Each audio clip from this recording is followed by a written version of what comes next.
नमस्कार, न्यूज के इकलौते फैमिली शो न्यूज की पाठशाला में आप सभी का बहुत स्वागत। मैं हूं सुशांत सिन्हा। ये वो पाठशाला जहां सबकी क्लास लगती है। खबर का हर चैप्टर इतने विस्तार से खोलता हूं कि आप उस खबर के मास्टर होकर निकलते हैं, फिर आपको कोई घुमा फिरा नहीं सकता। रोज की तरह सबसे पहले आपको ये बता देता हूं कि आज पाठशाला में क्या क्या है, कौन कौन सी क्लास है, कौन कौन सा चैप्टर है। विदेश से रिपोर्ट आ गई है, 2024 में आएगा तो मोदी ही, यह रिपोर्ट भी कह रही है। मोदी को कहां से वोट आएगा, क्यों आएगा, यह कंप्लीट रिपोर्ट आ गई है। आज उसके बारे में आपको बताऊंगा। नरेंद्र मोदी का नया सरप्राइज कौन सा है जिससे हिंदू विरोधी फुल एक्सपोज हो गए, आज उसकी भी बात होगी। इसके अलावा सड़क पर घूमती मौत, अपने बच्चों को आप बचा कर रखिए, आज उस खतरे के बारे में बताऊंगा। आपके आसपास भी डी गैंग हो सकता है जो आपके बच्चे की जान ले ले, आज उसके बारे में बताऊंगा। फिर बात होगी सलमान का 2400 करोड़ का घर आपको दिखाऊंगा, जिसे देखकर आपको चक्कर आ जाएगा। तो अगर खड़े होकर देख रहे हो तो बैठ जाइएगा सोफे वगैरह पर। 2400 करोड़ का सलमान का घर, सलमान की वो आलीशान जिंदगी जो आज तक आपने नहीं देखी होगी, वो भी दिखाऊंगा। और आखिर में G20 के लिए गरीबों के घर पीएम मोदी ने कपड़े से ढकवा दिए हैं क्या, इसका सच बताऊंगा। लेकिन पाठशाला शुरू करने से पहले दिन भर की बड़ी खबरों का रिवीजन, उसके बाद पहला चैप्टर।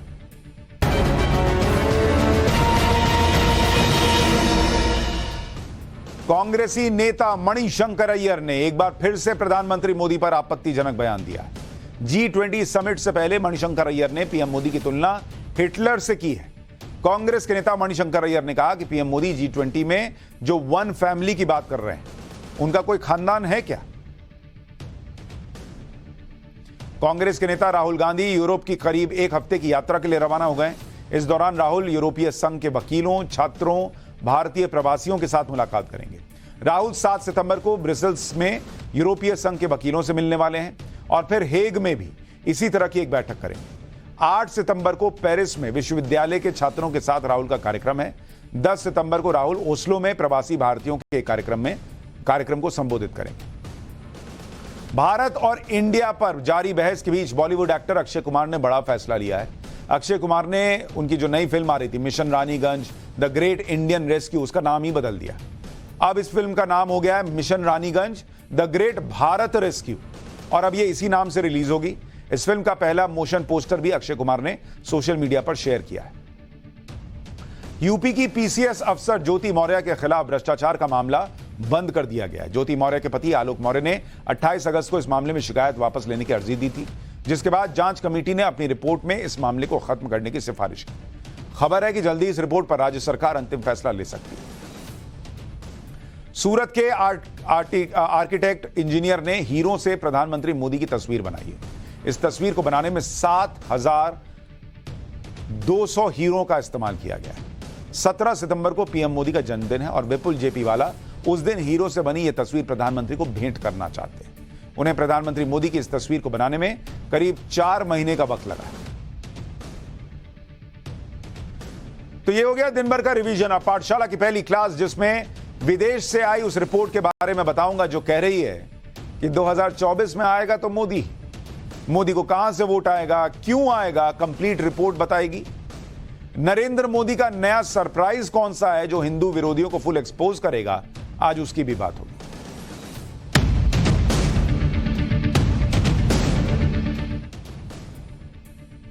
एक तरफ प्रधानमंत्री नरेंद्र मोदी है, जो विपक्ष को सांस नहीं लेने दे रहे कि विपक्ष साथ बैठकर कुछ रणनीति बना ले, अपने टकराव कम कर ले, सीट शेयरिंग कर ले।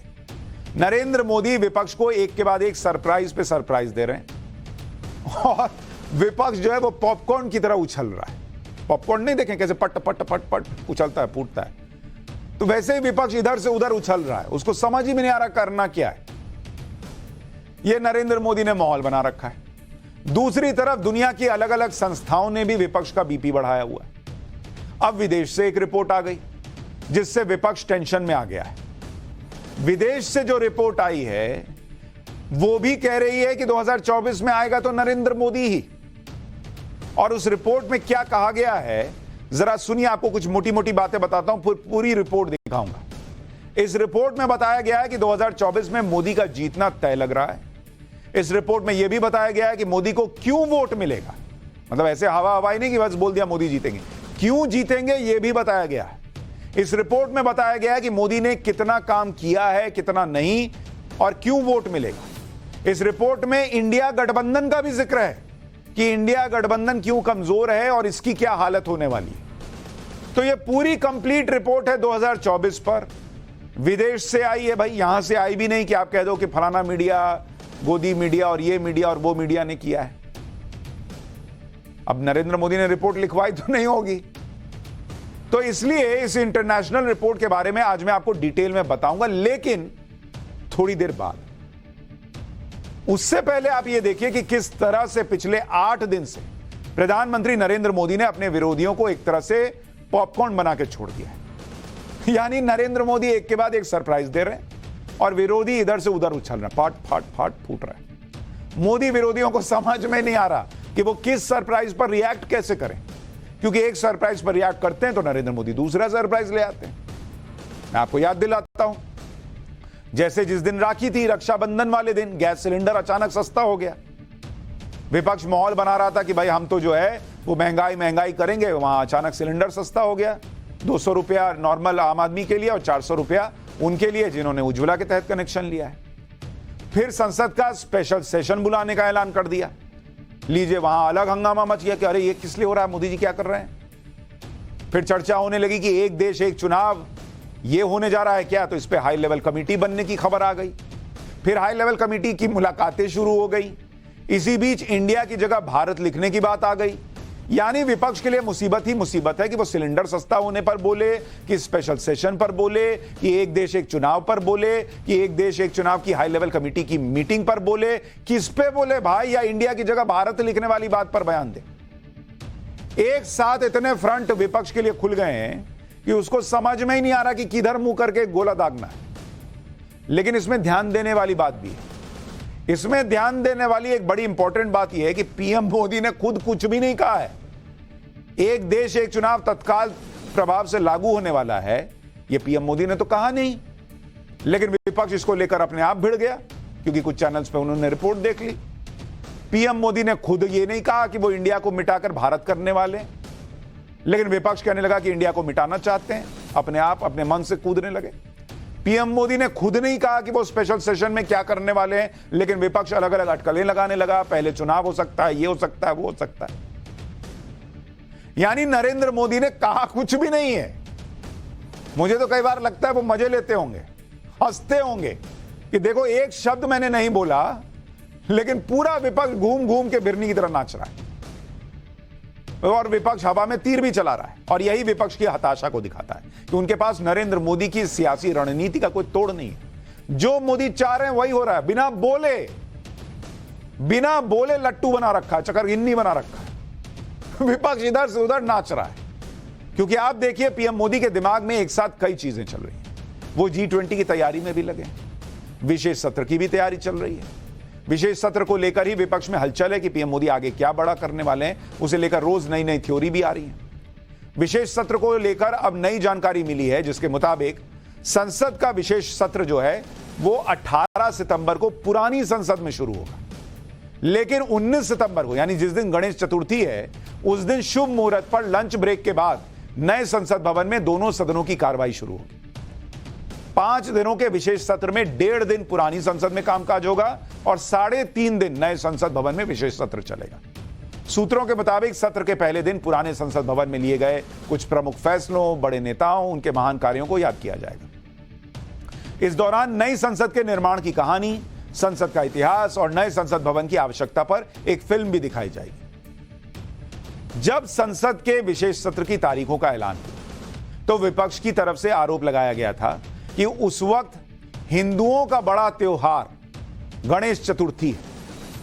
सरकार ऐसे वक्त में सत्र बुलाकर हिंदू विरोधी काम कर रही है। यही तारीख क्यों चुनी भाई?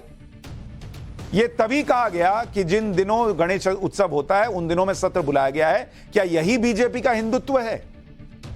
अब सबसे पहली बात तो आप यह देखिए कि हिंदुत्व और हिंदू उत्सव की चिंता उस विपक्ष को हो रही है जो सनातन के अपमान पर, जो सनातन को खत्म करने की बात पर 2 दिन से मुंह सिल के बैठा हुआ है। अरे बॉस, इतनी चिंता थी हिंदू की, हिंदू पर्व की, तो क्यों नहीं बोले घूम के अपने गठबंधन के उस साथी को जिसने कह दिया कि सनातन को मिटा देंगे? तब तो मुंह से कुछ नहीं निकला। गणेश चतुर्थी के दिन संसद का सत्र हो जाएगा तो ये हिंदू विरोधी हो जाता है, और जो सनातन खत्म करने की बात करे वो हिंदू विरोधी नहीं है, वो तो उसकी अपनी राय है। ये तो इन लोग का हाल है। वो पार्टियां सरकार को गणेश उत्सव पर ज्ञान दे रही हैं जिनसे सनातन का अपमान जो हुआ उस पर एक शब्द नहीं बोला गया। दूसरी बात यह है कि विपक्ष ये समझा ही नहीं कि जानबूझकर गणेश चतुर्थी के दौरान ही सत्र इसलिए बुलाया गया ताकि शुभ अवसर पर नई संसद में प्रवेश किया जाए। यहां तो हिंदू धर्म का सम्मान हो रहा है। भाई, हिंदू धर्म में यही मान्यता है कि कोई भी शुभ कार्य करने से पहले गणेश जी की पूजा होती है।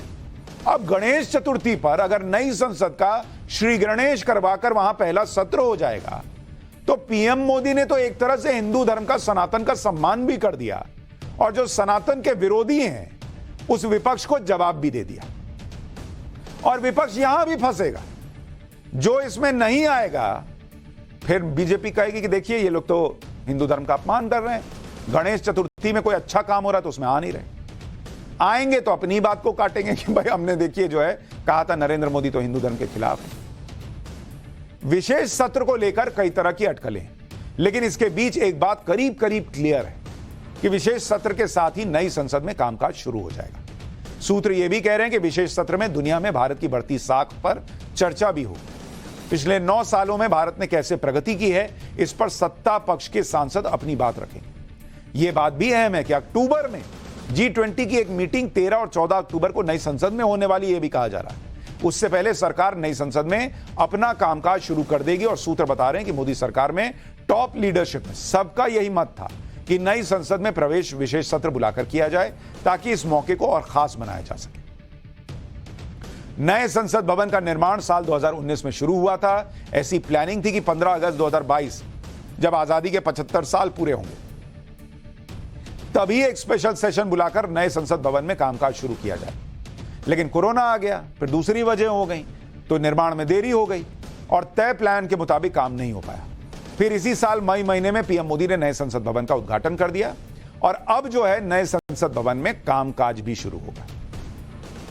नए संसद भवन का उद्घाटन तो हो गया, लेकिन कोई सत्र इसलिए नहीं हो पाया क्योंकि वहां पर कई सिस्टम लगाए जाने थे। सिक्योरिटी टेस्टिंग और बाकी काम भी फाइनल हो चुका है, और इसलिए अब सत्र वहां होने जा रहा है। नए संसद भवन में सारा सिस्टम काफी आधुनिक और ऑटोमेटिक होगा, इसलिए सभी चीजों का ड्राई रन जुलाई अगस्त में किया जा चुका है। इसमें सबसे अहम संसद में फेशियल रिकॉग्निशन सिस्टम लगा हुआ है। जैसे आजकल मोबाइल में नहीं आता कि आपने ऐसे मुंह के सामने किया और आपका मोबाइल अनलॉक हो जाता है, तो इसमें भी चेहरे की पहचान के साथ संसद में एंट्री का गेट अपने आप खुल जाएगा। नए संसद भवन के एंट्री पॉइंट के 6 मीटर के दायरे में आते ही सांसदों का फेस स्कैन हो जाएगा खुद ब खुद, और गेट खुल जाएगा। सांसदों के फेस स्कैन के साथ बायोमेट्रिक्स, जो उंगलियों के निशान लिए जाते हैं आधार के लिए, उसी तरह से उंगलियों के निशान भी लिए जा रहे हैं, ताकि अगर कभी फेशियल रिकॉग्निशन सिस्टम फेल हो गया तो क्या कहिएगा कि नहीं, अंदर नहीं जा सकते, तो फिर आपकी उंगली से ले लेंगे। जैसे आपके मोबाइल में अगर फेशियल रिकॉग्निशन काम नहीं करता है तो कई बार उंगली का सिस्टम होता है, उंगली का नहीं होगा तो पिन का सिस्टम होता है। बायोमेट्रिक सिस्टम से संसद भवन में एंट्री हो सके, इसके लिए पिन नंबर का भी ऑप्शन रखा गया है कि पिन नंबर डालकर एंट्री कर लीजिए। केंद्रीय मंत्रियों, सांसदों और कुछ बड़े अधिकारियों के फेस स्कैन हो भी चुके हैं। नई संसद में जो विजिटर होंगे उनकी एंट्री के लिए स्मार्ट कार्ड ऑपरेटिंग सिस्टम लगाया गया। जैसे आपके वो मेट्रो वगैरह में नहीं होता है कि आपने स्मार्ट कार्ड लिया और वहां सटाए ऐसे डब से खुल जाता है, आप मेट्रो में चले गए, वैसा ही यहां पे लगाया गया विजिटर के लिए। नई संसद में वेल जो है, जहां जाके ये सांसद हंगामा करते हैं, उसको इस तरह का बनाया गया कि बैनर पोस्टर लेकर जो सांसद हंगामा करते हैं और ट्राई करते हैं कि कैमरे में दिख जाएं, वो भी संसद में नहीं हो पाए। कुछ अटकलें ये भी हैं कि नई संसद का नाम भी कुछ और रखा जा सकता है। नई संसद में विशेष सत्र कराने से पहले पीएम मोदी एक बड़ा इवेंट G20 का भी आयोजित कर रहे हैं, और यह बहुत ग्रैंड लेवल पर होने जा रहा है। 9 और 10 सितंबर को भारत में G20 सम्मेलन होगा, जिसके लिए दुनिया के अलग अलग देशों के नेता भारत आने भी लगे। यह भारत के लिए बड़ा अंतर्राष्ट्रीय इवेंट है, जिसमें दुनिया के 40 से ज्यादा नेता भारत आने की तैयारी कर रहे हैं। यह इवेंट देश की प्रतिष्ठा से जुड़ा है, इसलिए पीएम मोदी इसमें किसी तरह की कोई कमी नहीं छोड़ना चाहते। और इसीलिए आज G20 सम्मेलन की तैयारियों को लेकर पीएम मोदी ने मंत्रियों की बैठक बुलाई, जिसमें उन्होंने मंत्रियों को कुछ बात पर विशेष तौर पर ध्यान देने के लिए कहा। सूत्रों के मुताबिक G20 के आयोजन में जिन मंत्रियों की ड्यूटी लगी है, उन्हें टाइम मैनेजमेंट पर ध्यान देने के लिए कहा गया है। उन्हें वक्त पर पहुंचने और वीआईपी कल्चर से दूर रहने के लिए कहा गया है। विदेशी मेहमानों को रिसीव करने के लिए अलग अलग मंत्रियों की ड्यूटी लगाई गई है। मंत्रियों से G20 ऐप डाउनलोड करने के लिए कहा गया है, ताकि विदेशी मेहमानों से बातचीत के वक्त ऐप के जरिए अनुवाद और बाकी फीचर्स का इस्तेमाल किया जा सके। इस ऐप में इंस्टेंट ट्रांसलेशन का फीचर है। अब मान लीजिए कोई जापान से आया है, कोई रशिया से आया है, कोई कहीं से आया है, उसकी बात समझ में नहीं आ रही है, फ्रांस से आया, नहीं समझ में आ रही, तुरंत ट्रांसलेट कर देगा। इसमें सभी भारतीय भाषाएं और G20 देशों की भाषा के अनुवाद की सुविधा है। पीएम मोदी ने मंत्रियों से कहा है कि वो भारत मंडपम G20 का जो वेन्यू है, वहां तक पहुंचने के लिए अपने आधिकारिक काफिले को छोड़कर शटल सर्विस का इस्तेमाल करें। बैठक में विदेश मंत्री एस जयशंकर ने G20 पर प्रेजेंटेशन भी दिया। करीब 1 घंटे तक चली बैठक में मंत्रियों को बताया गया कि यह सम्मेलन भारत के लिए और उसकी ग्लोबल इमेज के लिए कितना इंपॉर्टेंट है। यानी इधर विपक्ष कूद रहा है अलग अलग मुद्दों पे, उधर नरेंद्र मोदी G20 की तैयारी कर रहे हैं, इंडिया की इमेज इंटरनेशनल लेवल पर और चमक जाए उसके लिए काम कर रहे हैं। और जहां पीएम मोदी G20 की तैयारी कर रहे हैं, जहां पीएम मोदी नई संसद में विशेष सत्र की तैयारी कर रहे हैं, वहीं पर एक तैयारी वन नेशन वन इलेक्शन की भी चल रही है। आज वन नेशन वन इलेक्शन को लेकर बनी समिति की पहली बैठक भी हो गई। यह बैठक पूर्व राष्ट्रपति रामनाथ कोविंद के घर पर हुई, जिसमें गृह मंत्री अमित शाह और कानून मंत्री अर्जुन मेघवाल शामिल हुए।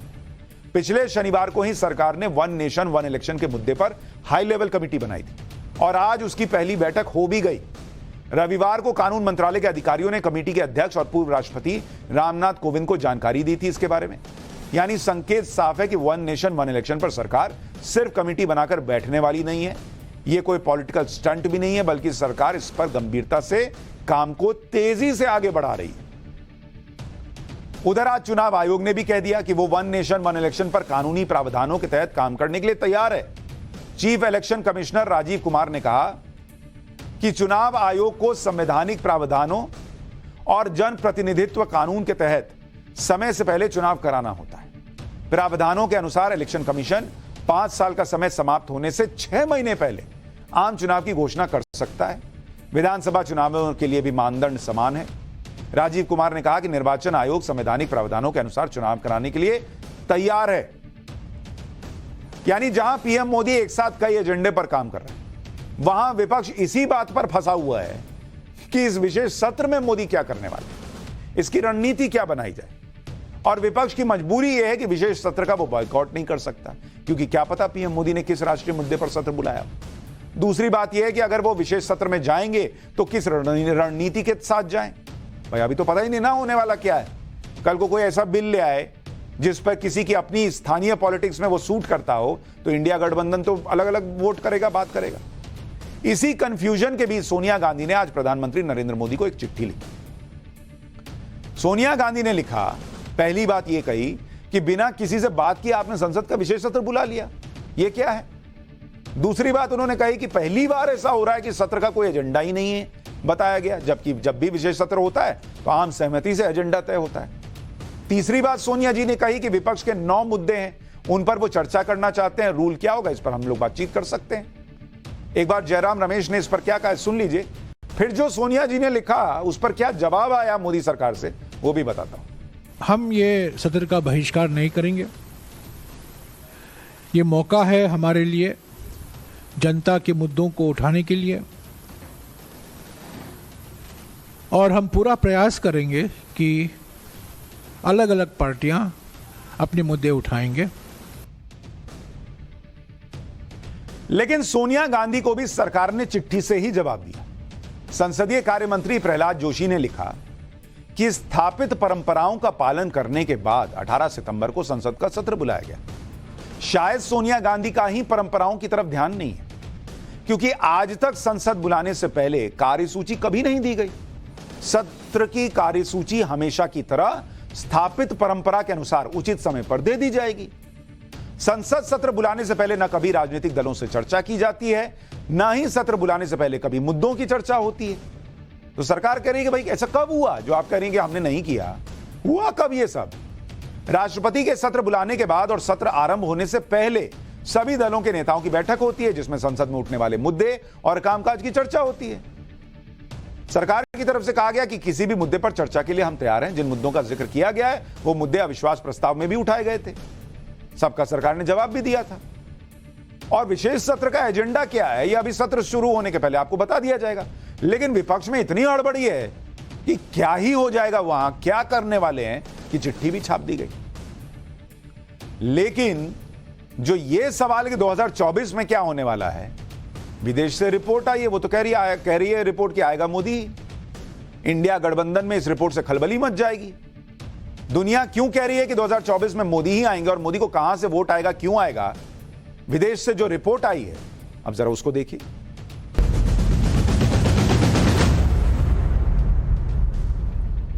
विपक्ष का इंडिया गठबंधन 2024 के लोकसभा चुनाव में पीएम मोदी को हराने का दम भर रहा है।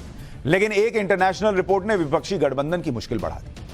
अमेरिका की मशहूर ब्रोकरेज और रेटिंग फर्म है मॉर्गन स्टैनली। इसने 2024 के लोकसभा इलेक्शन को लेकर एक रिसर्च पब्लिश की है और रिसर्च में ऐसी बातें लिखी हुई हैं जिससे विपक्ष के इंडिया गठबंधन के सपने चकनाचूर हो सकते हैं। क्योंकि इंडिया में अगर कोई कह दे कि भाई देखिए अर्थव्यवस्था रॉकेट बनी हुई है, नरेंद्र मोदी के लिए लोग ऐसा कह रहे हैं, तो ये लोग कहते हैं अरे ये तो सब सेटिंग गेटिंग है।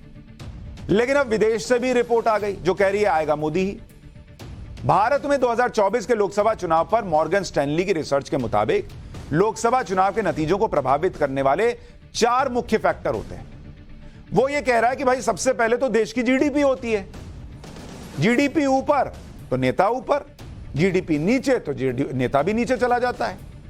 तो पहला फैक्टर तो वो देश की जीडीपी को बता रहे हैं। फिर वो कह रहे हैं स्टॉक मार्केट इन्वेस्टर, ये बड़ा फैक्टर होता है जो डिसाइड करता है कि सरकार किसकी होगी, नहीं क्यों होगी। और इसके बारे में रिपोर्ट में उन्होंने बताया, वो आगे बताऊंगा। फिर तीसरा फैक्टर उन्होंने बताया सोशल मीडिया यूजर्स। आज के जमाने में जब हर किसी के हाथ में मोबाइल है, सोशल मीडिया पे लोग तूफान ला दे रहे हैं, उसमें सोशल मीडिया फैक्टर कितना इंपॉर्टेंट है और वो क्या करेगा, नरेंद्र मोदी को कैसे 2024 जितवाएगा, उसका भी जिक्र है। और फिर चौथा फैक्टर उन्होंने बताया फर्स्ट टाइम वोटर, जो पहली बार वोट दे रहे हैं, वो भी क्यों मोदी को वोट देंगे, इस रिपोर्ट में ये भी है। आपको इन चारों ही फैक्टर्स में मोदी सरकार किस तरह से विपक्ष से आगे है वो भी बताता हूं। मॉर्गन स्टैनली की रिपोर्ट के मुताबिक जो पहला फैक्टर है वो है देश की जीडीपी का, देश की अर्थव्यवस्था का।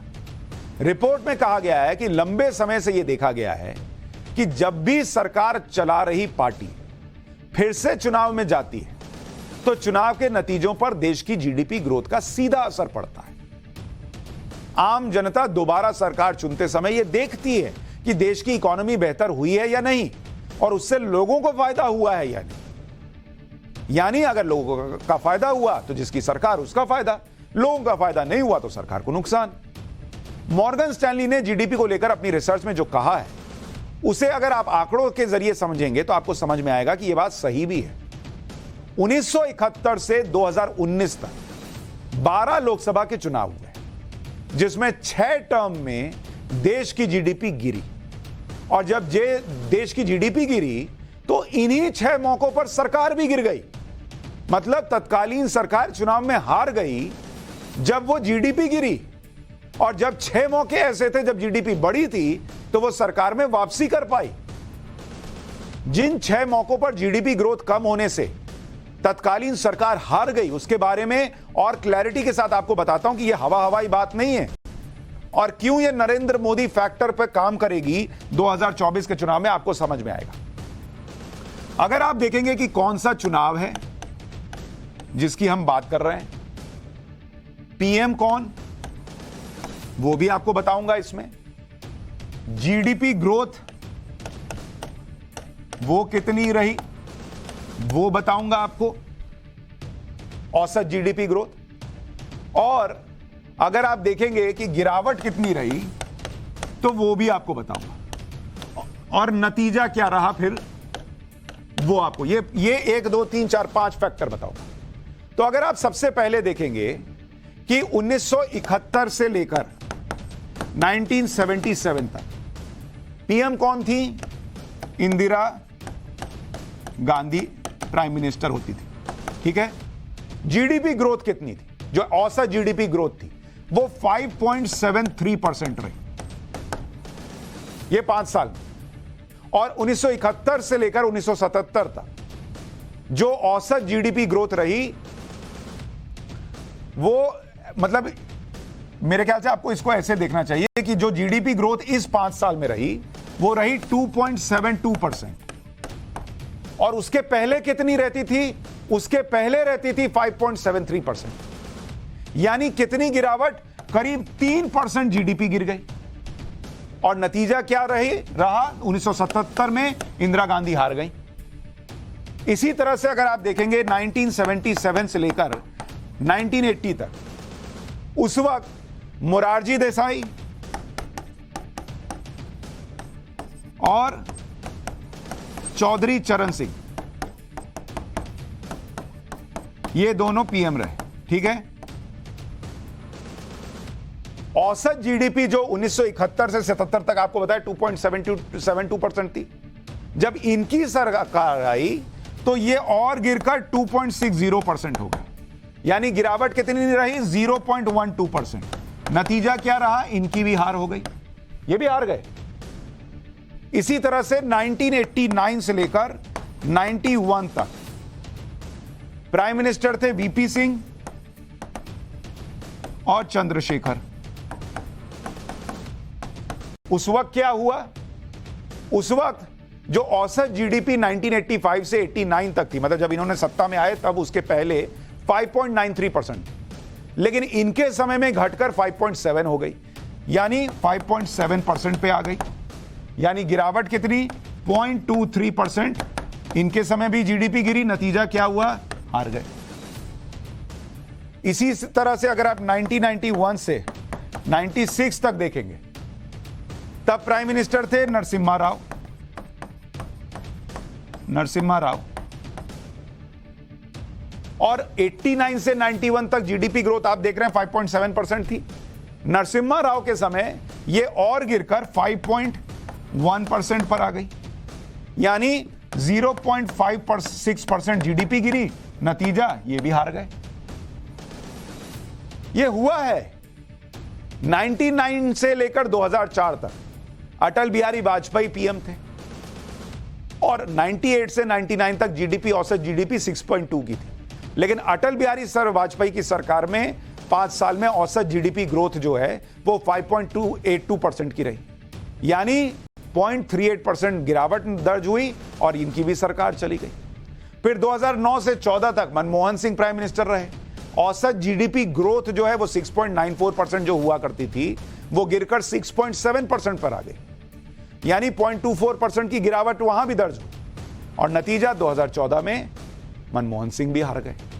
यानी ये रिपोर्ट जो कह रही है कि जीडीपी रॉकेट बनाइएगा तो जनता आपको भी रॉकेट जैसा वोट बना देगी, वो आंकड़ों में दिखता है।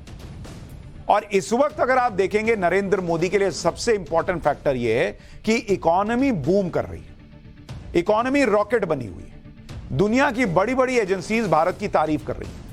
आईएमएफ, इंटरनेशनल मॉनेटरी फंड, कह चुका है कि भारत दुनिया भर की अर्थव्यवस्थाओं में सबसे ब्राइट स्पॉट है। 2023 में दुनिया के विकास का 15% हिस्सा भारत से आएगा। यूएन के मुताबिक 2024 में भी भारत इकोनॉमी का ब्राइट स्पॉट बना रहेगा। आप देखिए कि फिलहाल भारत की जीडीपी का क्या हाल है। 2023 में जो जीडीपी की ग्रोथ रेट रही है पहली तिमाही में, वो 7.8% रही है बॉस, दुनिया में सबसे ज्यादा। और S&P ग्लोबल रेटिंग के मुताबिक अगले 3 साल तक भारत सबसे तेजी से बढ़ने वाली इकोनॉमी रहेगा। फर्म अर्नेस्ट यंग, जो एक इकोनॉमिक कंसल्टिंग फर्म है, उसके मुताबिक 2027 तक भारत तीसरी सबसे बड़ी इकोनॉमी बन जाएगा। यानी जीडीपी के लिहाज से नरेंद्र मोदी जो इतिहास रहा है उसके हिसाब से वो वापसी करने वाले ब्रैकेट में आते हैं। मॉर्गन स्टैनली ने बाकी के जिन 3 और फैक्टर के बारे में बताया, वो कैसे प्रधानमंत्री मोदी के लिए वोट ला सकते हैं, अब आपको यह भी बताता हूं। देश में पिछले 5 साल में स्टॉक मार्केट में निवेश करने वालों की संख्या डबल हो चुकी है। देश में फिलहाल 10 से 12 करोड़ मतदाता स्टॉक मार्केट में निवेश कर रहे हैं। जीडीपी ग्रोथ रेट बढ़ने का फायदा इन मतदाताओं को मिलता है। स्टॉक मार्केट में मुनाफा कमाने वाले निवेशक यही चाहेंगे कि देश में स्थायी सरकार बनी रहे। इसी तरह देश में 50 करोड़ के आसपास मतदाता सोशल मीडिया प्लेटफॉर्म्स पर हैं। सरकार की नीतियों और जीडीपी ग्रोथ रेट में बढ़त के फायदे इन तक पहुंच रहे हैं। लोग सोशल मीडिया के जरिए जान रहे हैं कि देश में क्या हो रहा है। इतना ही नहीं, 2024 के चुनाव में करीब 13 करोड़ मतदाता पहली बार वोट डालने जा रहे हैं और नया मतदाता देश के विकास और दुनिया में देश के सम्मान से गर्व महसूस करता है। इसलिए मॉर्गन स्टैनली की रिसर्च के मुताबिक, हालांकि ये जरूरी नहीं कि ये सारे मतदाता सरकार के समर्थन में वोट कर दें, लेकिन इनमें से ज्यादा संख्या उन मतदाताओं की हो सकती है जो सरकार के काम और नीतियों से प्रभावित होकर नरेंद्र मोदी के लिए वोट करें। मॉर्गन स्टैनली ने अपनी रिसर्च में यह भी बताया कि 2024 के चुनाव पर शेयर मार्केट किस तरह से रिएक्ट करने वाला है। 2024 के लोकसभा चुनाव को लेकर शेयर बाजार बेहतर नतीजों की उम्मीद कर रहा है। शेयर बाजार को उम्मीद है कि लौटेंगे नरेंद्र मोदी, यह शेयर बाजार चाह रहा है। 2024 के लोकसभा चुनाव से पहले तक शेयर मार्केट में 10% की बढ़त भी आ सकती है। अगर नतीजे उम्मीद के मुताबिक नहीं रहे तो मॉर्गन स्टैनली की रिपोर्ट कह रही है कि शेयर मार्केट 40% गिर जाएगा अगर नरेंद्र मोदी दोबारा चुनकर नहीं आए। यानी मॉर्गन स्टैनली के मुताबिक भारत का शेयर बाजार यह मानकर चल रहा है कि आएगा तो मोदी, और अगर ऐसा नहीं हुआ तो शेयर मार्केट 40% गोता लगा देगा। मतलब आप सोचिए, अरबों रुपए लोगों के डूब जाएंगे अगर मोदी नहीं लौटे। इसे ऐसे भी कह सकते हैं कि शेयर मार्केट को पीएम मोदी पर भरोसा है कि उनकी नीतियों की वजह से मार्केट ऊपर जाएगा ही जाएगा। मॉर्गन स्टैनली ने अपनी रिपोर्ट में कुछ और फैक्टर भी बताए जो चुनाव पर असर डाल सकते हैं, और इन फैक्टर्स में मोदी सरकार ने कैसा काम किया वो भी सामने आया। इस रिपोर्ट के मुताबिक चुनावी नतीजों पर असर डालने वाले जो बाकी के 4 फैक्टर हैं वो भी बड़े इंपॉर्टेंट हैं।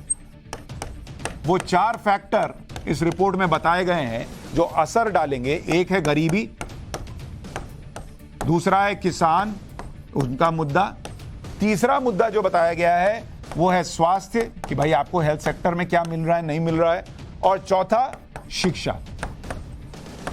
ये 4 फैक्टर हैं, और इसके अलावा स्टैंडर्ड ऑफ लिविंग वगैरह वगैरह ये सब भी है। अब मैं आपको बताता हूं कि मोदी सरकार के दौरान अब तक इन 4-5 सेक्टर में कितना काम हुआ है। नीति आयोग की रिपोर्ट के मुताबिक भारत में गरीबी रेखा से नीचे रहने वाली आबादी 2015-16 में जो 25% पर थी वो घटकर 2019-20 में 15% रह गई, यानी 10% कम हुई है। अब उस फैक्टर पर आप सोचिए नरेंद्र मोदी को वोट मिलेगा या नहीं। किसानों की बात कर लीजिए, किसानों का जीवन सुधरा। 2015 में रिपोर्ट थी कि 17,000 किसानों ने आत्महत्या की थी, जबकि 2021 में यह संख्या घटकर 11,000 पर आ गई। अभी भी चैलेंज है, इसे कम करना है, लेकिन 6,000 किसानों की आत्महत्या अगर कम हुई है तो रिपोर्ट कह रही है कि भाई ये नरेंद्र मोदी के पक्ष में जाता है। स्वास्थ्य के क्षेत्र में देखिए कि 2015 में 21% आबादी कुपोषण का शिकार थी, जबकि 2021 में सिर्फ 11.8% आबादी कुपोषित थी।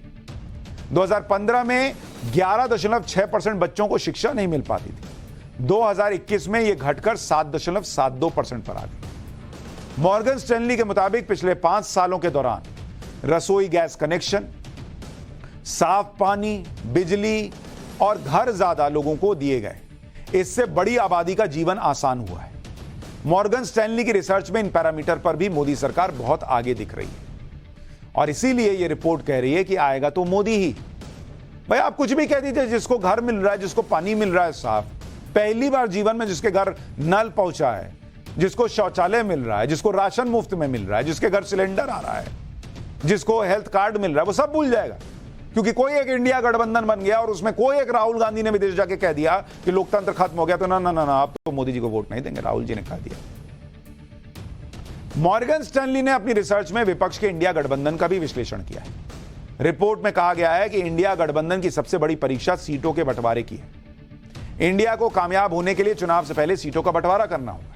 सीट शेयरिंग का फॉर्मूला ऐसा हो जिससे किसी भी दल को आपत्ति ना हो, बगावत ना हो। इंडिया गठबंधन की सबसे बड़ी समस्या भी यही है, क्योंकि लोकसभा चुनाव में सीट बंटवारा किस फॉर्मूले पर होना है इसकी चर्चा भी इंडिया गठबंधन के दल खुलकर नहीं कर रहे। वो हर बार आगे के लिए टाल देते, और अगर सीट बंटवारा सही से नहीं हुआ तो फायदा दूर की बात, नुकसान ही ना हो जाए। अमेरिका की मॉर्गन स्टैनली तक ये बात अपनी रिसर्च में शामिल कर रही है, और ये दिख भी रहा है। आप देखिए, पंजाब में कांग्रेस और आम आदमी पार्टी के बीच सीटों के बंटवारे पर बयानों की तलवार चल रही है। आज ही पंजाब सरकार में मंत्री अनमोल गगन ने कहा कि कांग्रेस के साथ पंजाब में कोई गठबंधन नहीं होगा। आम आदमी पार्टी 13 सीटों पर अकेले चुनाव लड़ेगी। कांग्रेस के पंजाब के नेता पहले ही कह चुके हैं कि हम ये आम आदमी पार्टी वालों का मुंह नहीं देखना चाहते। तो दोनों एक दूसरे को जो है वो कोहनी मार रहे हैं। सुनिए एक बार। पंजाब के लोगों के नाल आ ਅਸੀਂ ਜਿਹੜੀਆਂ ਸਾਰੀਆਂ ਸੀਟਾਂ ਨੇ ਉਹ ਆਮ ਆਦਮੀ ਪਾਰਟੀ ਆਪਣੇ ਦਮ ਤੇ ਕੱਢੂਗੀ। ਇਮਾਨਦਾਰ ਪਾਰਟੀ ਹੈ, ਕੰਮ ਕਰ ਰਹੇ ਆ। ਸੀਐਮ ਸਾਹਿਬ ਨੂੰ ਲੋਕ ਉਹਨਾਂ ਦੇ ਨੀਤੀਆਂ ਨੂੰ, ਉਹਨਾਂ ਦੇ ਕੰਮ ਕਰਨ ਦੇ ਸਟਾਈਲ ਨੂੰ ਪਸੰਦ ਕਰਦੇ ਨੇ। ਸੋ ਸਾਨੂੰ ਕਿਸੇ ਨਾਲ ਅਲਾਈਅੰਸ ਕਰਨ ਦੀ ਕੋਈ ਜ਼ਰੂरत नहीं है। अनमोल जी, क्या लगता है कि 13 की 13 सीटें आप लोग अकेले चुनाव लड़ेंगी तो जीत पाएंगे? 13 सीटें आम आदमी पार्टी कांग्रेस को तेवर दिखा रही है तो कांग्रेस के नेता भी पीछे नहीं है। पंजाब कांग्रेस के नेता पहले ही आम आदमी पार्टी से गठबंधन पर आपत्ति जता चुके हैं। अपने ताजा बयान में पंजाब कांग्रेस के अध्यक्ष अमरिंदर सिंह राजा वड़ीग ने कहा कि यह पार्टी का अंदरूनी मामला है, हम अपनी लीडरशिप से चर्चा करेंगे। कांग्रेस अध्यक्ष मल्लिकार्जुन खड़गे और राहुल गांधी ने हमें 13 सीटों पर तैयारी करने के लिए कहा है। विपक्ष की मुसीबत सिर्फ यही नहीं है। आप देखिए कि कितना विरोधाभास है कि जिस कांग्रेस में कुछ नेता सनातन को मिटाने की बात का बचाव कर रहे हैं, कुछ नेता समर्थन कर रहे हैं, उसी कांग्रेस में कमलनाथ जैसे नेता शिव कथा में शामिल हो रहे हैं। प्रसिद्ध कथावाचक पंडित प्रदीप मिश्रा ने कमलनाथ के इलाके छिंदवाड़ा में शिव महापुराण की कथा सुनाई और छिंदवाड़ा में इस शिव कथा में कमलनाथ शामिल हुए। कहा कि शिव महापुराण की कथा से उनके इलाके छिंदवाड़ा की धरती और पवित्र हो गई। कमलनाथ ने यह भी कहा कि भारत की पहचान किसी आर्थिक शक्ति या सैन्य शक्ति से नहीं बल्कि आध्यात्मिक शक्ति की वजह से। अब आप सोचिए कितना विरोधाभास है कि जिस कांग्रेस के सहयोगी सनातन को मिटाने वाली बातें कर रहे हैं, जिस कांग्रेस के कुछ नेता सनातन को मिटाने वाली बातों का बचाव कर रहे हैं, उस कांग्रेस में ही यह भी कहा जा रहा है कि भारत की पहचान ही आध्यात्मिक शक्ति की वजह से। सुनिए कमलनाथ को फिर। कल शुरुआत में मैंने कहा था कि भारत की सबसे बड़ी शक्ति उसकी आध्यात्मिक शक्ति है और पिछले 24 घंटों में महाराज जी आपके हमने जो निवेदन किया था आपसे कि यहाँ जो बरसात नहीं हो रही, किसानों के चेहरे में निराशा है, हमने निवेदन किया था आपसे आपकी शक्ति से कि यहाँ बारिश आ जाए। आज हम आपका धन्यवाद करते हैं कि आप यहाँ केवल छिंदवाड़ा ही नहीं आए, आप छिंदवाड़ा बारिश लेके आए। यानी कमलनाथ के हिसाब से सनातन में इतनी ताकत है कि वो बारिश लेकर चले आए और यहां सनातन को मिटाने की बातें हो रही हैं। जबकि आप दुनिया भर में देखिए कैसे सनातन का डंका बज रहा है। अमेरिका के बारे में आपको बताता हूं। अमेरिका में एक शहर है केंटकी, जहां 3 सितंबर को सनातन धर्म दिवस के रूप में घोषित कर दिया गया है। केंटकी के मेयर क्रेग ग्रीनबर्ग ने मंदिर में महाकुंभ अभिषेकम उत्सव के दौरान इसका ऐलान किया। इस कार्यक्रम में कई जाने माने धर्मगुरु मौजूद थे। आप खुद देखिए कि दुनिया सनातन को अपना रही है, सनातन धर्म की अच्छाइयों पर चर्चा हो रही है और भारत में कुछ लोग सनातन को डेंगू मलेरिया बता रहे हैं और इसको खत्म करने के बयान दे रहे हैं। अब ऐसे में कौन खत्म होगा आप समझ सकते हैं, किसकी पॉलिटिक्स खत्म हो जाएगी आप समझ सकते हैं। फिर वो गाली देंगे कि मीडिया ऐसा करता है, मीडिया वैसा करता है। अरे तुम क्या करते हो पहले वो तो देखो।